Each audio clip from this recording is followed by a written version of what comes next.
Are China and the United States headed for war? Overheated topics invariably produce ill-considered books. Some people will remember the time, in the late 1980s, when Japan was about to buy up America and conquer the world. Many a tidy sum was made on that premise. These days, the possibility of war with China is stirring emotions and keeping publishers busy. A glance at a few new books suggests what scholars and journalists are thinking about the prospect of an Asian conflagration. The quality of their reflections is, to say the least, variable. The worst of the bunch, Graham Allison's Destined for War hot Mifflin Harcourt may also be the most influential. Given that its thesis rests on a catchphrase Allison has popularized, Thucydides' trap.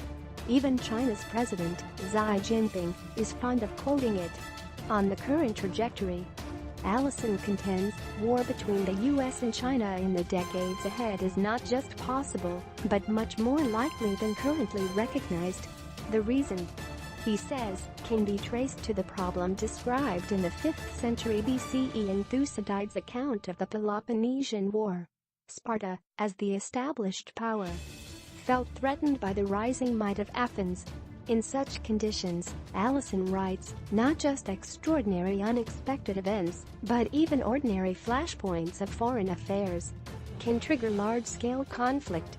Allison sees Thucydides' trap in the wars between a rising England and the established Dutch Republic in the 17th century, a rising Germany versus Britain in the early 20th century, and a rising Japan versus the United States in the 1940s.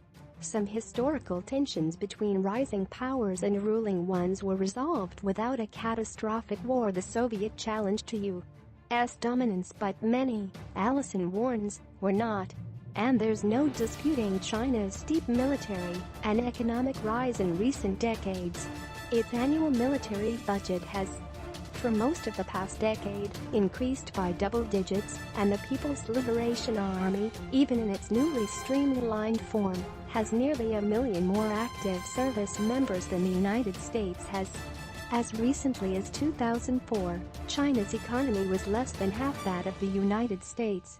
Today, in terms of purchasing power parity, China has left the United States behind. Allison is so excited by China's swift growth that his prose often sounds like a mixture of a Thomas Friedman column and a Maoist propaganda magazine like China Reconstructs. Rome wasn't built in a day. Well, he writes, someone clearly forgot to tell the Chinese. By 2005, the country was building the square foot equivalent of today's Rome every 2 weeks.